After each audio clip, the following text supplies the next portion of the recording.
up, everybody? Bobby here, the Geek Guru Geek. Definitely guru. Absolutely. No. So messed up. Anyway, I'm here yet again with Toni from The Working Housewife. Check out our YouTube channel. Tell your wives to go. All that good stuff. So today I wanted to talk about The Walking Dead. And there might be some spoilers. I don't know. Spoiler alert. So here's your spoiler alert. And if I know that I'm going to say something that's kind of spoilish, then I'll tell you. As of now that we're filming this, it's February 24th. So anything after this date, you don't need to worry too much. But anything before this date is kind of... Sunday was a couple of nights ago, so it's kind of... But there was nothing really I want to talk about. Well, I just want to know, who do you want to die on that show? Right now, I want Maggie to die because she's getting on my nerves. Yeah. And Sasha's a little annoying, but I could deal with her. Maggie and the priest. I can't stand them two. I don't know why. I mean, I know the priest hasn't really done anything, but... I mean, I didn't... Anyone but Rick and Daryl, and I'm good. I haven't read the comics. I started to read the comics, and I started reading the comics after the TV show, but that's mainly because I stopped reading comics for a long time, and then the New 52 DC brought me back. I felt like I was too old to be buying comic books, but the New 52 brought me back in and really got me excited to start reading again, and then that's when The Walking Dead right around the same time The Walking Dead kicked off. I didn't watch the first season because I'm like, zombies, no, I want nothing to do with this. And then I had a buddy who was raving about it, Giancarlo, my boy in Florida. He was raving about it, and I was like, you know what, let me check it out. And I went on Netflix, and the first season was only like 6 episodes. So good. And I watched it, and I was hooked. And then, so after I started watching the show, we bought the compendium, which is like 40 issues of the comic. It's huge. It's like that thick. And I started reading. And what I found was, it was almost like the comic book turned into like the cliff notes of the TV show. At that point. Yeah. At that point. Because at that point, they were still following the comic pretty steadily. But like, I kind of knew some things that were going to happen, but they were just happening so rapidly. Except for the Shane thing was the only... No, because, and that's what I'm saying. That's why I felt like it was like cliff notes, because if you read the comic, he died pretty quickly in the comic, but it felt like they gave, the TV show was giving the characters more time to develop. So you got to see a better understanding of what their mindset was going forward. Because you had to see Shane start to go a little crazy. Yes, and that's where, and they do that in the comic. You see him, but it's just like boom, boom. You know, it's like this page, he's normal, and then the transition happens, and then bang, he goes off the deep end. Where they kind of like filled in the gaps, so to speak, with the TV show, which I was cool with that. I like that. So I kind of wish Shane was still around. Yeah, it would be kind of cool, but that's, but now Rick's kind of Shane. Yeah. So to me, so I don't know how Rick is in the comics. I don't know how Carl is in the comics. I don't know any of that stuff. I know who's dead. I don't know any of that. I kind of... I go on the Walking Dead wiki page, and I just look at the comic part of it, and I see all the characters that are already But the thing of it is you know in the comic who's dead, but that doesn't necessarily mean in the television show. That's why I'm not like... And I try to... It's really spoilers. Yeah, I try to stay away from that the best that I can. It's kind of like the Game of Thrones, that type of thing, like where you're trying to stay away from all that stuff if you can. But for me... From watching, based strictly on a television show, I like Rick, and I like where he's at. And he's at the point where I feel like he's at the point where Shane was. If Shane was still around, I think Shane would be at that level, if not worse. But these people don't freaking listen to him, and it drives me up the wall. I know. And it's like... If they listen to him... Beth would still be alive. Yep. Who else? I don't know. There's a few people that wouldn't be dead. There's a couple people that wouldn't be dead by now. And the governor wouldn't have killed people. Because he wanted to kill the governor. Yeah. And they all kind of no, let's not start a war. Let's go hide in our prison. And they disappeared. Mm-hmm. And he wanted to, like, finish off. And he wanted to go look for them and find them. But they kind of didn't want to do that. That's what you got to do. Zombie apocalypse. Just kill everybody. And a lot of times, like, they're trusting and they want to let people in. Like, all right, you've already had Woodbury. Mm-hmm. You've already had Terminus. At what point do you stop trusting people? Right. Like, to me, like, I understand that's screwed up and you shouldn't, you're trying to keep part of your humanity there. But at the same time, your human instinct is to stay alive by any means necessary. And if that means killing people before they kill you, then obviously, it is what it is. Go to jail.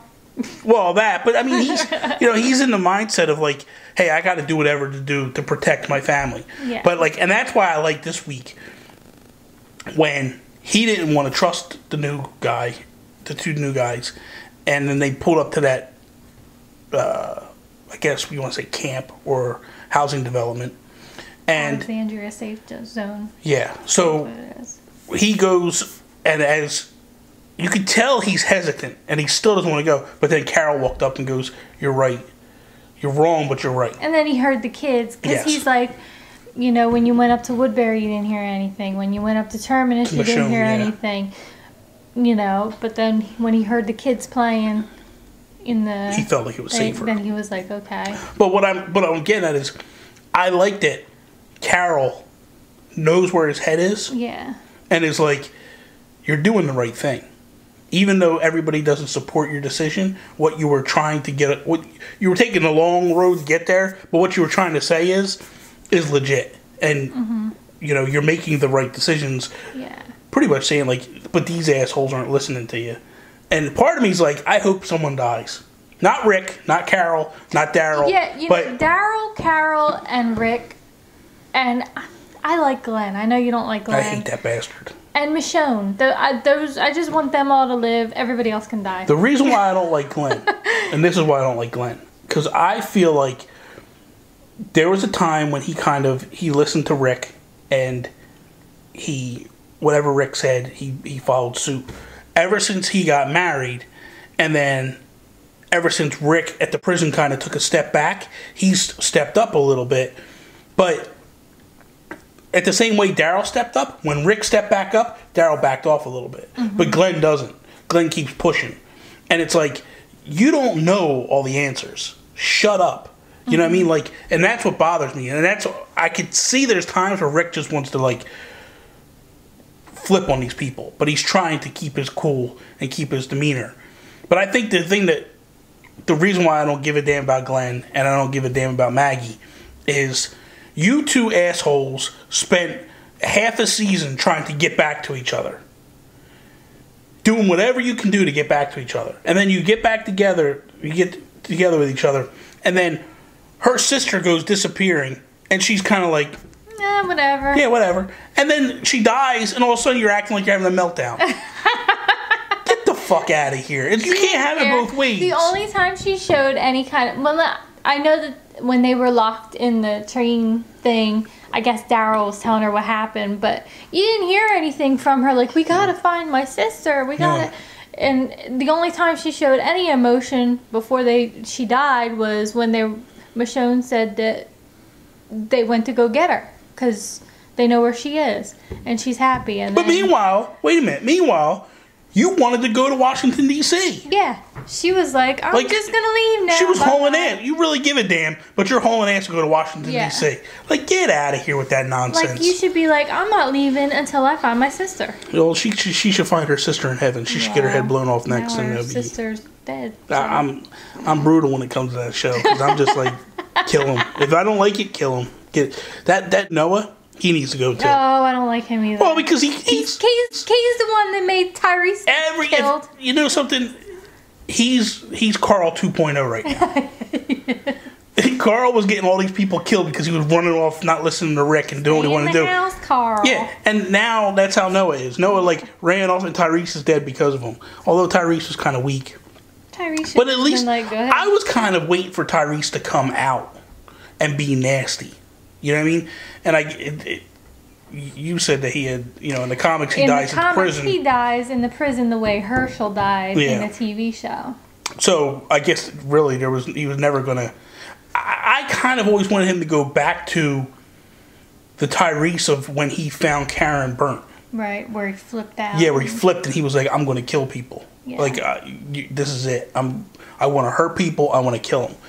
So for me, it was just like I kind of was looking for that, and it just never came back. I was upset when he died. I liked him. Yeah, but I liked that they showed that like, hey, just by cutting someone's limbs off isn't going to save them. Well, they waited like they waited a long time. Years. Yeah, and that's instant. Yeah, you got to do it. Yeah, but I did like that they showed that like you need to do it right away because Herschel lived that way. When they cut his leg off, I think it makes people believe like, oh well, you can get saved no matter what. Yeah, and you can't. You need to. It needs to happen immediately. Like the bite needs to happen. Yes, the bite needs to happen. Boom! You need to cut it off. Mm-hmm. So, and I'm good with it. I know they're not even in Georgia no more. They're in Washington now. They're in Washington D.C. Alexandria. Because Alexandria is actually right outside the Alexandria Safe Zone in the comic. Yeah, well, we'll see how safe it is. That's the name of the place. Yeah. I know more than him because I'm like a spoiler kind of. Yeah, I don't. Person, but I'm just going by the comics, which could be totally different. With anything, I don't want to be spoiled. I don't want to know nothing. I try to avoid as much as I possibly can. Like with Game of Thrones, I try to lay low with that and don't read anything. Like that, I don't know anything about. Well, with that, they stick very closely to the books. Yeah, I don't. I mean, there is differences, but they stick very close to the books, and you can see some differences. I'm all about spoilers. Yeah, I'm not. But I'm kind of like in the way Netflix is doing things now. Like, they're really starting to get serious. Like, House of Cards comes back in a couple of days. I can't wait for that show to come back. Oh, yeah, that's a good show. And they're supposedly doing The Legend of Zelda. Oh, yeah, you told me about that. And they're doing a Pee-wee's Playhouse movie. So, with Judd Apatow is directing it, and Paul Rubens is back as Pee Wee Herman. Like, it's legit. I watch Pee Wee's Playhouse all the time. And they're, like, seriously a player now. Like, they're and I think in a couple of years, I'd give it, I don't think it's a couple of years, I'm not going to say like 1 or 2 years, but I think in like 10, 20 years, that's the way television's going to be. Mm-hmm. Television will be no more. It'll be a device that maybe you stream stuff to. Maybe your local stations, but I don't even think they're going to be around anymore. They're starting to fall to the wayside too. Well, they're because the shows all suck. Yeah, there's nothing really solid. There's a couple of good shows. If Big Bang Theory, I like that. Yeah, but I can't even name 5 shows that I. If we could go to like an a la carte and say like I want AMC, I want CBS, I want NBC, ABC, Fox, and then like maybe ESPN, HBO, that would be it. Yeah. I'd be done. And CW. Mm-hmm. I'd be done. It'd be over with. Disney Channel. I could care less about Disney Channel. Well, actually, it doesn't even matter because I stream it on my computer. And that's what I'm saying. I think you're going to get to that point where it's going to be like a Netflix-style thing where like Netflix is what, $8.99 a month?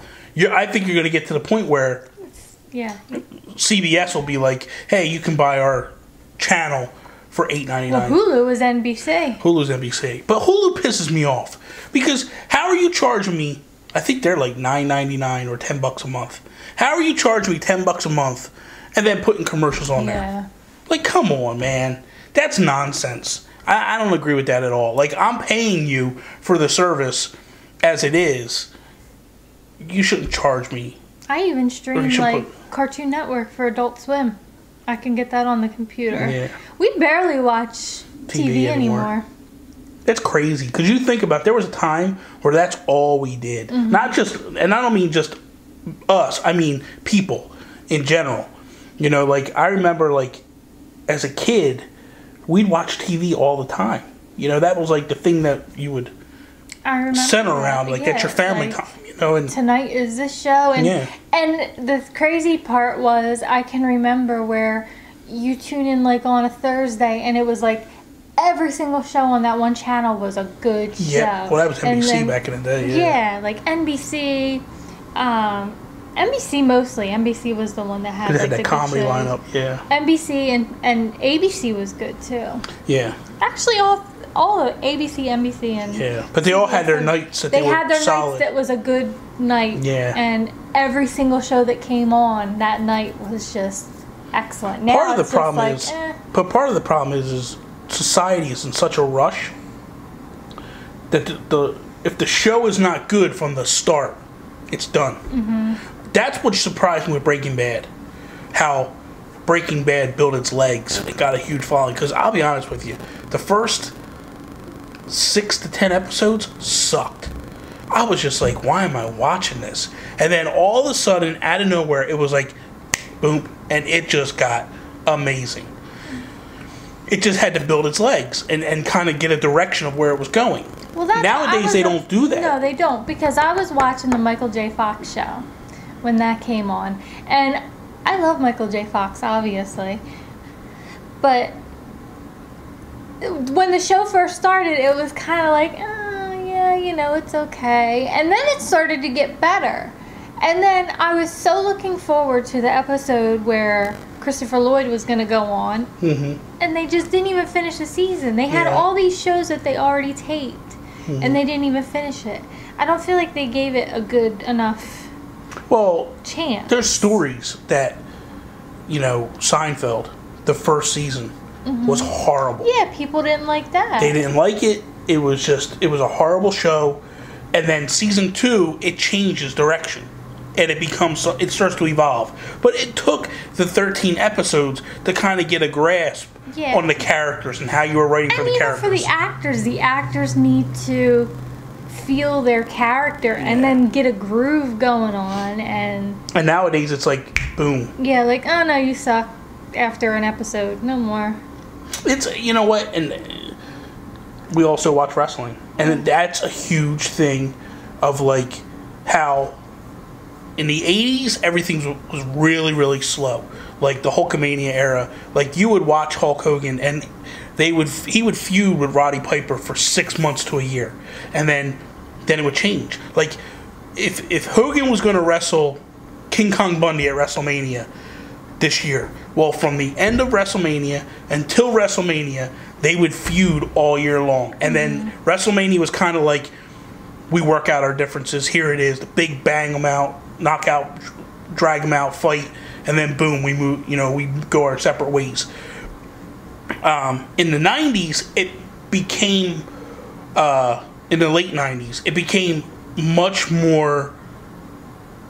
It became faster, but not quite that fast. And but you had guys that were like, Vince McMahon would take the time to develop characters and create them and give them time. And now it's like you'll see them give you'll see them give a wrestler a push, and then in 2 weeks that guy's off TV and you don't know what the hell's going on.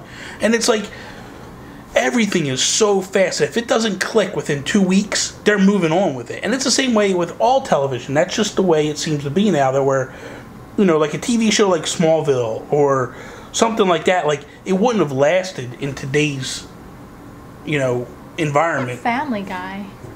That went off the air. Yeah. It completely went off the air. They canceled it. Yeah. And now it's like. And then when they put that DVD out and they sold through the roof, they were like, wait a minute, we got something here. Yeah. So it's. And Family Guy did suck. Yeah. In the beginning. It really did. Yeah. So that is all. Thank you guys for watching. I appreciate everything you guys are doing, all the support, all the love. It means the world to me.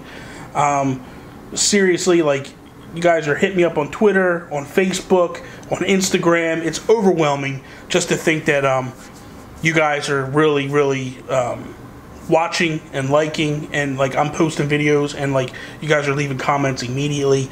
That means the world to me, because I know there's a lot of things out there that you guys could watch, a lot of things you could do, and just the fact that you're taking 10 to 20 to 30 minutes out of your day to watch one of my videos, it means the world to me. So sincerely, thank you guys very much. While you're at it, hit the share button, like it, leave a comment. Follow me on Twitter at The Geek Gurus, Instagram at The Geek Gurus, Facebook.com/The Geek Gurus. You could catch Toni at Instagram and Twitter at TWH Toni. That is all. Peace, mother.